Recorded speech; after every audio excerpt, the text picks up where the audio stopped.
Principios espirituales que glorifican a Dios.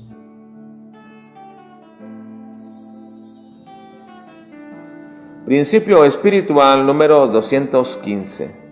El mejor testimonio público de nuestra vida espiritual es el que dan nuestros hijos y esposa.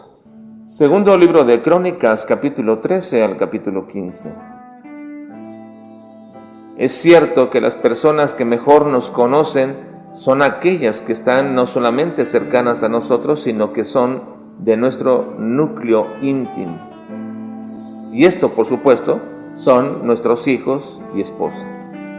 Es cierto que muchas de las veces hombres o mujeres que parecieran ser ajenos a este círculo, como padres y como madres, y cuya cercanía con sus hijos o con su cónyuge está muy deteriorada, pero es precisamente el desconocimiento que se tiene del padre, de la madre o de los hijos dentro del círculo cercano, que es parte del testimonio que tenemos delante de ellos. Pero también es cierto que es correcto y es adecuado el testimonio espiritual, porque es una influencia especial para nuestros hijos. Ahora, no quiero decir que ellos se convertirán por causa de nuestro testimonio, ni una esposa o un esposo se convertirán por causa de tu testimonio, pero sí quiere decir que no seremos estorbo para ellos y que incluso nuestra influencia puede ser llegar a tener un grado alto de imitación cuando los hijos quieren imitar a sus padres, y no como una consecuencia, diríamos hasta cierto punto natural, porque esto sucede, los hijos imitan a los padres, pero ahora, cuando hay un testimonio correcto, los hijos van a desear tener la valentía, la confianza, el gozo espiritual que sus padres tienen. Siempre de alguna forma me ha impresionado el testimonio que tenía Job a este respecto. No se habla mucho de sus hijos ni tampoco de su esposa, pero en los momentos más difíciles de la vida de esta familia, fue su esposa la que dio el mejor testimonio de Job.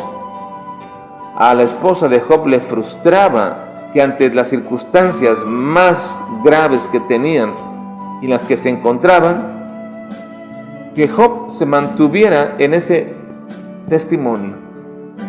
Y le dice la mujer de Job: ¿aún retienes tu integridad? Maldice a Dios y muérete. Está reconociendo esta mujer que Job era un hombre íntegro, y eso significaba precisamente que era completo, de acuerdo a la misma definición que Dios da de él en varias ocasiones. Dios dice de Job que era un hombre perfecto, recto, temeroso de Dios y apartado del mal. Esa es la integridad que hasta cierto punto a la mujer de Job le chocaba y le frustraba, y por lo cual estaba enojada con su esposo a tal manera que incluso le deseaba la muerte. Cuando Roboam murió, había dejado el reino dividido y con algunos enemigos a su hijo Abías. Jeroboam, quien reinaba con las otras 10 tribus, ordenó batalla contra Judá y los superaban al doble en cuanto a hombres de guerra. Así que Jeroboam trajo a 800,000 hombres y los rodeó, y Abías junto con Judá eran 400,000 hombres. Pero para arengar a todo su pueblo ante este tiempo de batalla, Abías subió al monte y comenzó a explicar cómo fue que Jeroboam había tomado el reino que había sido dado a David. Pero lo importante dentro de esta narración o arenga que hacía Abías, manifiesta y da testimonio acerca de su padre Roboam, y dice: y se juntaron con él hombres vanos y perversos hablando de Jeroboam, y pudieron más que Roboam, el padre de Abías, y pudieron más que Roboam, hijo de Salomón, porque Roboam era joven y pusilánime, y no se defendió de ellos. Qué tristeza que un hijo pueda decir esto de su padre, pero no está mintiendo, ni está dando falso testimonio.